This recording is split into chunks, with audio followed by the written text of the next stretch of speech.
আসসালামু আলাইকুম, সবাইকে স্বাগতম আমাদের আজকের ক্লাস তাপগতিবিদ্যাতে। তো এই চ্যাপ্টারটা কিন্তু খুবই খুবই গুরুত্বপূর্ণ একটা চ্যাপ্টার, ফিজিক্স সেকেন্ড পার্টের। আমরা চেষ্টা করব আজকে প্রথমে বেসিক শিখে তারপরে ম্যাথে চলে যেতে। তো টাইপ ভিত্তিকভাবে আমরা সবসময় পড়ে থাকি। তো শুরু করা যাক টাইপ 1 দিয়ে। এই চ্যাপ্টারের সর্বপ্রথম টাইপ আমি বলবো তাপমাত্রার বিভিন্ন ধরনের স্কেল। ঠিক আছে, তাপমাত্রার অনেকগুলো স্কেল আছে, আমরা সেগুলো আজকে শিখবো, তাদের মধ্যকার সম্পর্কগুলো শিখবো। তাপমাত্রার স্কেল। তো সেলসিয়াস স্কেলটা হচ্ছে এরকম যে তুমি যদি বরফে রাখো সেটা 0 ডিগ্রি সেন্টিগ্রেড দেখাবে, যদি তুমি বাষ্পে রাখো সেটা 100 ডিগ্রি সেন্টিগ্রেড দেখাবে। ঠিক আছে। ফারেনহাইট স্কেলটা হচ্ছে এরকম, তুমি যদি বরফে রাখো তাহলে সেটা হচ্ছে 32 ডিগ্রি ফারেনহাইট দেখাবে, যদি তুমি বাষ্পে রাখো তাহলে 212 ডিগ্রি ফারেনহাইট দেখাবে। কেলভিন স্কেল হচ্ছে এরকম, তুমি যদি বরফে রাখো তখন সেটা 273 কেলভিন দেখাবে, যদি তুমি হচ্ছে বাষ্পে রাখো তখন সেটা 373 কেলভিন দেখাবে। এখন এই যে ডিফারেন্সগুলো তৈরি হচ্ছে সেগুলো নিয়ে আমরা একটা ফর্মুলা ডেভেলপ করতে পারি, সেটা হচ্ছে সি মাইনাস নিম্নস্থির বিন্দু ডিভাইডেড বাই উচ্চস্থির বিন্দু মাইনাস নিম্নস্থির বিন্দু। সেমভাবে এফ মাইনাস নিম্নস্থির বিন্দু ডিভাইডেড বাই উচ্চস্থির বিন্দু মাইনাস নিম্নস্থির বিন্দু। তারপরে কে মাইনাস নিম্নস্থির বিন্দু ডিভাইডেড বাই উচ্চস্থির বিন্দু মাইনাস নিম্নস্থির বিন্দু। তাহলে এটাকে এভাবে লেখা যায়, C divided by 100 is equal to f minus 32 divided by 180 is equal to k minus 273 divided by 100। বা পুরোটা যদি আমরা বিজিতে ভাগ করে দিই, c divided by 5 is equal to f minus 32 by 9 is equal to k minus 273 by 5। এখান থেকে তোমাদের অনেক কিছু ম্যাথ আসতে পারে, যেমন হচ্ছে কত তাপমাত্রায় সেলসিয়াস ফারেনহাইট সমান, কত তাপমাত্রা ফারেনহাইট কেলভিন সমান, এগুলোর কিছু ম্যাথ আসতে পারে। কত তাপমাত্রায় সেলসিয়াস ফারেনহাইট দ্বিগুণ, কত তাপমাত্রা ফারেনহাইট কেলভিনের দ্বিগুণ, হ্যাঁ, এরকম কিছু কিছু ম্যাথ আসতে পারে। নেক্সটে হচ্ছে টাইপ 2। এখন আমরা চলে যাব টাইপ 2, তাপগতিবিদ্যার বিভিন্ন সূত্র। ঠিক আছে, তো এটার মধ্যে ম্যাথমেটিক্যাল হচ্ছে তাপগতিবিদ্যার প্রথম সূত্রটা, তাপগতিবিদ্যার প্রথম সূত্র। প্রথম সূত্র প্রথম সূত্রটা হচ্ছে ডিকিউ সমান সমান ডিইউ প্লাস ডিডব্লিউ। ডিকিউ মানে হচ্ছে তাপ সে গ্রহণ করবে নাকি বর্জন করবে সেটার পরিমাণ। যদি সে তাপ গ্রহণ করে, তাপ যদি সে গ্রহণ করে তখন সেটাকে আমরা বলবো পজিটিভ, আর যদি সে তাপ বর্জন করে তখন সেটাকে আমরা বলবো নেগেটিভ।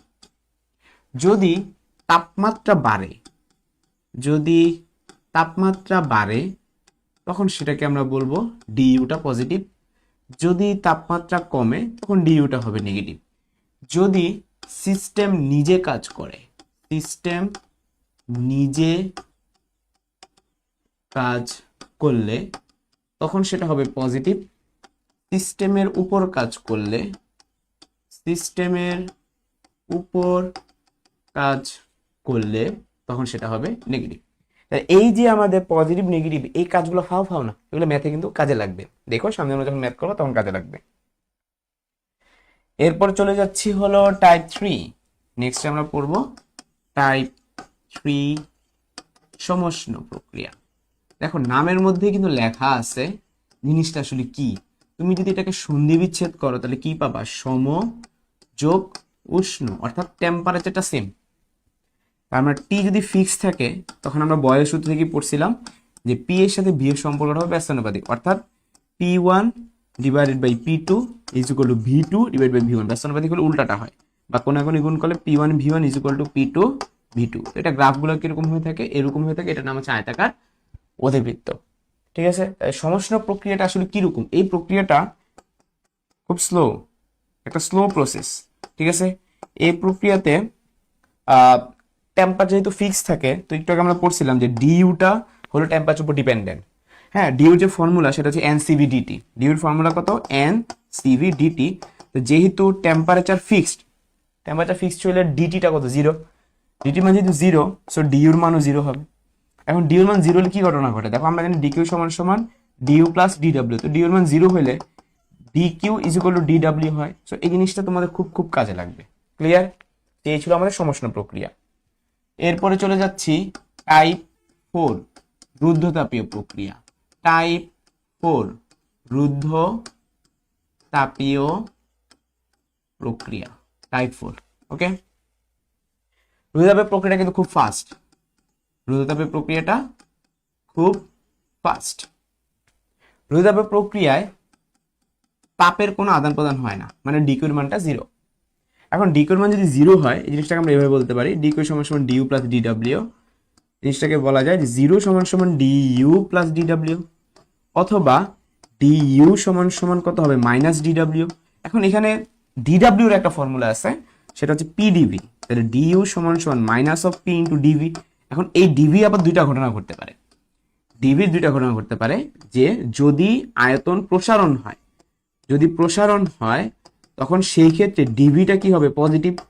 ডিভি যদি পজিটিভ হয়, এখানে একটা মাইনাস আর এখানে একটা প্লাস, তো মাইনাসে প্লাসে কি হয়, মাইনাস হয়, তখন ডিউ কিন্তু নেগেটিভ হবে, তখন ডিউটা হবে নেগেটিভ। এখন ডিউ নেগেটিভ মানে কি, ডিউ নেগেটিভ মানে কিন্তু টেম্পারেচার কমে যাচ্ছে। আর ডিভি যদি সংকোচন হয়, এখন সংকোচন অর্থ কি, সংকোচন অর্থ হচ্ছে তার আয়তনটা কমে যাওয়া। সংকোচন হয়ে যায় মানে কি, ডিভিটা কমে যাওয়া। ডিভি যদি মাইনাস হয়, সামনে আরেকটা মাইনাস আছে, তো মাইনাসে মাইনাসে প্লাস হয়ে যাবে, তখন ডিইউটা হয়ে যাবে প্লাস। ডিইউ প্লাস এর অর্থ কি, এর অর্থ হচ্ছে টেম্পারেচার বেড়ে যাওয়া। তাহলে ওভারঅল ব্যাপারটা দাঁড়াচ্ছে যে রুদ্ধতাপীয় প্রসারণে টেম্পারেচার কমে যায়, আর রুদ্ধতাপীয় সংকোচনে টেম্পারেচারটা বেড়ে যায়। এটা মাথায় রাখবে, এই দুইটা লাইন, এগুলো আমাদের কার্নো ইঞ্জিনে খুব খুব কাজে লাগবে, কার্নো যে গ্রাফটা যখন পড়াবো। তো টাইপ 4 ডান। এখন আমরা পড়বো হচ্ছে কৃত কাজ, টাইপ 5। টাইপ 5 হবে গিয়ে কৃত কাজ। তো সমষ্ণ প্রক্রিয়ার ক্ষেত্রে, সমষ্ণ প্রক্রিয়ায় কৃত কাজ, সমষ্ণ প্রক্রিয়ায় কৃত কাজ, আমাদের ডাব্লিউ যেটা, সেটা আসবে হচ্ছে N R T ln V2 by V1. যদি পরিচয় দেই, এন হচ্ছে মোল সংখ্যা, আর হচ্ছে 8.314, টি হচ্ছে টেম্পারেচার, ভি2 হচ্ছে গিয়ে পরবর্তী আয়তন, ভি1 হচ্ছে আদি আয়তন। আবার আমরা এটা জানি ভি2 বাই ভি1 মানে কি, ভি2 বাই ভি1 মানে হচ্ছে পি1 বাই পি2। সো এটাও কিন্তু আমাদের কাজে লাগবে। এবার আসি রুদ্ধতাপীয় প্রক্রিয়ায়, রুদ্ধতাপীয় প্রক্রিয়ায় কৃত কাজ, রুদ্ধতাপীয় প্রক্রিয়ায় কৃত কাজ W2 সমান সমান, ফর্মুলা হচ্ছে nr divided by gamma minus 1 into T one minus টি2।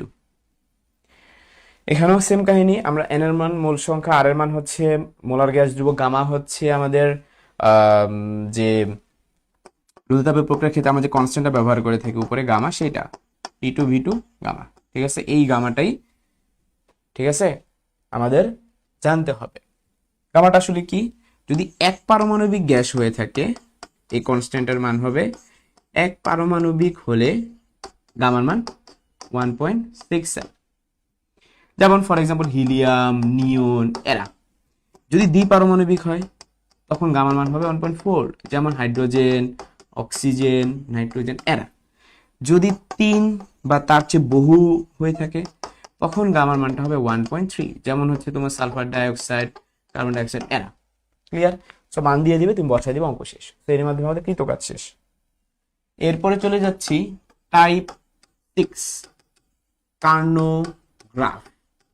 আমরা আগে কার্নোগ্রাফ শিখবো, তারপর কার্নো ইঞ্জিন শিখবো। কার্নোগ্রাফটা হচ্ছে এরকম যে ফার্স্টে একটু স্লোলি নিচে নামতে থাকে, তারপর খুব তাড়াতাড়ি নিচে নামে, তারপর স্লোলি উপরে উঠে, তারপর খুব তাড়াতাড়ি উপরে উঠে। এ বিন্দু, বি বিন্দু, সি বিন্দু, ডি বিন্দু, এখানে হচ্ছে প্রেসার, এখানে ভলিউম। তো প্রথম ধাপে কি ঘটনা ঘটতেছে, দেখো স্লোলি নিচে নামতেছে, তো স্লোলি হলে সেটাকে আমরা বলে থাকি সমষ্ণ। তাহলে এই প্রক্রিয়াটা হবে সমষ্ণ। আর যেহেতু নিচে নামতেছে, খেয়াল করে দেখো, তাহলে প্রেসার কমে যাচ্ছে এবং সেটা বাম থেকে ডানে যাচ্ছে। তো বাম থেকে ডানে যাওয়া মানে আয়তন বেড়ে যাওয়া। তাহলে আয়তন যেহেতু বেড়ে যাচ্ছে, সো প্রক্রিয়াটাকে আমরা প্রসারণ বলতে পারি। সো সমষ্ণ প্রসারণ। সমষ্ণ প্রসারণ কি ঘটনা ঘটতেছে দেখো তো, প্রেসারটা কমে যাচ্ছে, ভলিউমটা বেড়ে যাচ্ছে। তারপরে সমষ্ণ, সমষ্ণতে কি হয়, টেম্পারেচার ফিক্স থাকে। সমষ্ণ সমযোগ উষ্ণ, তাহলে টি ফিক্স থাকবে। টি যদি ফিক্স থাকে, বলতো এন্ট্রপির কি রকম পরিবর্তন হবে এখানে, ঠান্ডা মাথায় দেখো। টি যদি ফিক্স থাকে, এন্ট্রপি কিরকম পরিবর্তন হবে, আমরা যদি আরেকটা গ্রাফ অঙ্কন করি, দেখো সেটা হচ্ছে এন্ট্রপির সাথে এই বরাবর, এই বরাবর আমি টেম্পারেচার, এই বরাবর যদি এন্ট্রপি অঙ্কন করি, এ বিন্দু, বি বিন্দু, সি বিন্দু, ডি বিন্দু, এই এ বি হচ্ছে প্রথম ধাপ, এই এ বি হচ্ছে প্রথম ধাপ। তো দেখো প্রথম ধাপে কিন্তু টেম্পারেচার কোনো চেঞ্জ হয় নাই, তাহলে এর জন্য টি ফিক্সড। কিন্তু এন্ট্রপি বাম থেকে ডানে গেছে, অর্থাৎ এন্ট্রপি বৃদ্ধি পাইছে। এখন তোমার প্রশ্ন, কেন এন্ট্রপি বৃদ্ধি পাইছে? কারণ ডি এর সমান ডিকিউ বাই টি, ডিকিউ তো বাড়তেছে, তাই না? সমস্যা প্রক্রিয়া তো ডিকিউ বাড়ে অথবা কমে। তো বাড়ে কখন? যখন ভলিউম বাড়বে তখন ডিকিউ বাড়বে, কারণ ডিকিউ সমান ডিডাব্লিউ, আবার ডিডাব্লিউ সমান পিডিভি। তো ভলিউম বাড়লে তো পিডিবি বাড়বে, পিডিবি বাড়লে তো ডিডাব্লিউ বাড়বে, ডিডাব্লিউ বাড়লে তো ডিকিউ বাড়বে, ব্যাপারটা এরকম। আর ডিকিউ বাড়লে ডিএস বাড়বে। সো জিনিসটাকে এভাবে বলতে পারি যে ডিএসটা কি হয়ে যাবে? বাড়বে। এবার আমরা চলে যাই আমাদের দ্বিতীয় ধাপে।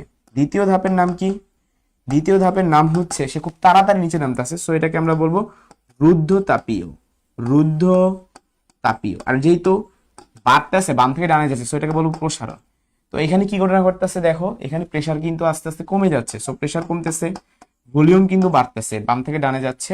এখানে কিন্তু টেম্পারেচার খেয়াল করে দেখো ফিক্সড, এখন টেম্পারেচার কমে গেছে, এখন টেম্পারেচার কমে গেছে, ঠিক আছে, টেম্পারেচার কমে গেছে।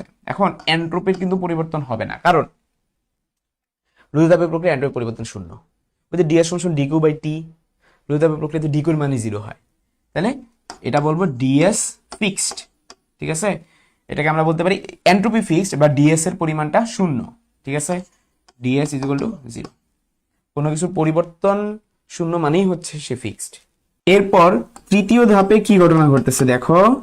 তৃতীয় ধাপে এটা সি থেকে ডিতে কিন্তু স্লোলি উপরে উঠতেছে। তো স্লোলি উপরে উঠলে সেটাকে আমরা বলে থাকি, স্লোলি যদি ঘটে তখন সেটা হচ্ছে সমষ্ণ। আর সমষ্ণ প্রক্রিয়ায় আমাদের এই গ্রাফে কি হইতেছে, ডান থেকে বামে যাচ্ছে, অর্থাৎ ভলিউমটা কমে যাচ্ছে। ভলিউম কমে গেলে সেটাই সংকোচন। তুমি যদি কোনো কিছু চাপ দাও ভলিউম কমে যাবে, সেই ঘটনাকে আমরা বলবো সংকোচন। অর্থাৎ এইখানে প্রেসার কিন্তু বেড়ে যাচ্ছে, ভলিউম কমে যাচ্ছে। আর যেহেতু এটা সমষ্ণ প্রক্রিয়া, সো টি ফিক্স থাকবে, টি ফিক্স থাকবে। টি ফিক্স থাকলেও ঠিক আছে, ভলিউম কমে যাওয়ার ফলে ডিভি কমে যাচ্ছে। ডিভি কমে গেলে পি ইন্টু ডিভির মানটাও কমে যাবে। তো পি ইন্টু ডিভি হচ্ছে ডিডাব্লিউ, আবার ডিডাব্লিউ হচ্ছে ডিকিউ সমান, কারণ ডিইউ তো শূন্য, হ্যাঁ, সমস্ত প্রকার ডিইউ শূন্য। তাহলে আমাদের কি দাঁড়াচ্ছে, ডিকিউর মানটা নেগেটিভ বা কমে যাচ্ছে আর কি। তো ডিকিউর মান যদি নেগেটিভ হয় তাহলে ডিএস এর মানও তো নেগেটিভ হবে, কারণ ডিএস সমান সমান ডিকিউ বাই টি। তাহলে এটা বলতে পারি যে ডিকিউটা কমে যাবে, ঠিক আছে। ডিকিউ কমে যাওয়া মানেই ডিএস কমে যাওয়া, ওকে। তাহলে খেয়াল করে দেখো, এখানে আমাদের এটা প্রথম ধাপ, এটা দ্বিতীয় ধাপ, তৃতীয় ধাপে সি থেকে ডিতে যাচ্ছে, অর্থাৎ কমে যাচ্ছে এন্ট্রপি পরিবর্তন। নেক্সটে হলো চতুর্থ ধাপ। চতুর্থ ধাপে এটা কি ঘটে, এখান থেকে সেইভাবে উপরে উঠতেছে, অর্থাৎ সে কিন্তু প্রেসার অনেক বেশি রাইজ হচ্ছে, এবং এই প্রক্রিয়াটাকে আমরা বলবো রুদ্ধতাপীয়। এই প্রক্রিয়াটাকে বলবো রুদ্ধতাপীয়, হ্যাঁ, রুদ্ধতাপীয় সংকোচন। এটাকে বলবো রুদ্ধতাপীয় সংকোচন। এখানে প্রেসারটা খুব দ্রুত বেড়ে যাচ্ছে আর ভলিউমটা কিন্তু কমে যাচ্ছে। এখানে কি ঘটনা হবে দেখো, টেম্পারেচার কিন্তু রাইজ হবে, টেম্পারেচার বেড়ে যাবে। তো এটা যেহেতু একটা রুদ্ধতাপীয় প্রক্রিয়া, সো অ্যান্ড্রয়েড পরিবর্তনটা শূন্য, তাহলে DS is equal two 0। So এই ছিল আমাদের কার্নোর টোটাল গ্রাফটা, হ্যাঁ। তো টোটাল গ্রাফটাকে আমি আলাদা একটা টাইপ নাম দিচ্ছি, টাইপ 6 হিসাবে। এখন চলে যাব টাইপ 7-এ। এখন আমরা চলে যাচ্ছি টাইপ 7-এ, কার্নোর ম্যাথ, ঠিক আছে, কার্নোর দক্ষতা। কার্নোর দক্ষতা। তো কার্নো ইঞ্জিনের ক্ষেত্রে আমরা দেখছি টেম্পারেচার কিন্তু দুইটা আছে। একটা হচ্ছে উৎসের তাপমাত্রা, এই যে আমাদের T1 ছিল না, হ্যাঁ, সেটা হলো উৎসের তাপমাত্রা। তাহলে উৎসের তাপমাত্রাকে নাম দিচ্ছি T1। আর গ্রাহকের তাপমাত্রা, হ্যাঁ, গ্রাহকের যে তাপমাত্রাটা সেটা নাম দিচ্ছি T2। আর উৎসের যে তাপ সেটার নাম দিব হলো Q1। আর আর গ্রাহকের যে তাপ, অথবা এটাকে সিঙ্ক বলা হয়, হ্যাঁ, গ্রাহক বলা হয়, অথবা সিঙ্ক, SINK, সিঙ্ক বলা হয়। এখন ফর্মুলা যদি আমরা ডেভেলপ করি, ইটা সমান সমান, ফর্মুলাটা হচ্ছে, আমরা জানি কর্মদক্ষতা ফর্মুলা কি, উপরে হবে আউটপুট এবং নিচে হবে ইনপুট। এখন প্রশ্ন হলো, ভাই আমরা ইনপুট কোনটা দিচ্ছি? আমরা ইনপুট হিসেবে Q1 দিচ্ছি, আর আউটপুট হিসেবে কি পাচ্ছি দেখো। আউটপুট হিসেবে আমরা পাচ্ছি হলো Q1 মাইনাস Q2। কারণ তুমি কোন একটা তাপ ইঞ্জিনে, ধরো এটা তোমার তাপ ইঞ্জিন, এই তাপ ইঞ্জিনে তুমি ইনপুট হিসেবে Q1 দিচ্ছ, ঠিক আছে। তো এক্সট্রা হচ্ছে Q2 বের হয়ে যাচ্ছে, তাহলে তুমি এইখানে আউটপুট হিসেবে কি পাবা? তাহলে আউটপুট হিসেবে কি পাবা? আউটপুট হিসেবে পাবা হলো Q1 মাইনাস Q2। তাহলে যদি বসায় দাও, Q1 ভাগ করলে 1 হয়, Q2 দিয়া 1 ভাগ করলে Q2 বাই Q1। তার মানে এটা কিন্তু আমরা পেয়ে গেলাম। অনুরূপভাবে প্রমাণ করা যায় যে 1 minus T2 by T1। Clear? So এই ছিল আমাদের কার্নোর দক্ষতা। এরপরে চলে যাব হলো টাইপ 8। টাইপ 8 এটা হলো প্রত্যাবর্তী অপ্রত্যাবর্তী, প্রত্যাবর্তী অবলিক অপ্রত্যাবর্তী প্রক্রিয়া। তো যে প্রক্রিয়ায় ধরো তুমি এ থেকে বিতে যাচ্ছ, সে আবার বি থেকে এতে চলে আসলো, ঠিক আছে, আগের জায়গায় সে ব্যাক করতে পারে সেম অ্যামাউন্ট অফ এনার্জি দিয়ে, সেটা হচ্ছে প্রত্যাবর্তী। অর্থাৎ কোনো কিছু নষ্ট হয় না, ক্লিয়ার। আর অপ্রত্যাবর্তী হচ্ছে যে সেখান থেকে যেতে 100 জুল লাগলো কিন্তু ব্যাক করতে ধরো 120 জুল লাগলো, সেটা অপ্রত্যাবর্তী, অর্থাৎ আগের জায়গায় সে ব্যাক করতে পারেনি, ঠিক আছে, ঠিক সেম অ্যামাউন্ট অফ এনার্জি। তাইলে প্রত্যাবর্তী ফর্মুলা কি আমরা জানি, ইটা সমান সমান 1 মাইনাস Q2/Q1, আবার ইটা সমান সমান 1 মাইনাস T2/T1, বাম্পার বাম্পার সমান ডান পা ডান পা সমান। তাহলে এখান থেকে আমরা এটা বলতে পারি যে Q2/Q1 সমান সমান T2/T1। এই ফর্মুলাটা অবভিয়াসলি আমরা মুখস্থ রাখবো এটা প্রত্যাবর্তীর জন্য। এটা টাইপ 8 গেল। এখন চলে যাব হলো টাইপ 9, এন্ট্রপির পরিবর্তন। টাইপ 9 এর ফর্মুলাটা কি হবে, এন্ট্রপির পরিবর্তন। এটা ফর্মুলাটা হচ্ছে এরকম যে dS সমান সমান dQ/T। এটা কখন, T যখন ফিক্সড, বাট T যখন চেঞ্জ হবে, তখন ফর্মুলা হবে ms ln T2/T1। কখন, যখন T চেঞ্জ, ওকে। তো আশা করি তোমরা এন্ট্রপি পরিবর্তনটা খুব সুন্দর মতো বুঝে পারছো। এরই মাধ্যমে আমাদের সব টাইপ শেষ। তবে আরেকটা মনে রাখতে পারো, ms ডেল থিটা টাইপ 10, সেটা হচ্ছে তাপের পরিবর্তন, ঠিক আছে, তাপের পরিবর্তন, এটাও শিখে রাখতে পারো। এটা যদিও 19 সবচেয়ে বেশি থাকে, সেটা হচ্ছে Q equal to ms del theta, ঠিক আছে। আর যদি বরফ গললে তখন ফর্মুলা হবে Q ইকুয়াল টু mlf, ঠিক আছে। আর বাষ্প ক্ষেত্রে Q ইকুয়াল টু mlv। এগুলো জেনে রাখলাম, যদি কোনো পরীক্ষা আসে তাহলে আশা করি তোমাদের কাজে লাগবে। সো এরই মাধ্যমে আমাদের তাপগতিবিদ্যার কিন্তু বেসিক প্রত্যেকটা টাইপ ধরে ধরে সূত্র রিভিউ করা শেষ।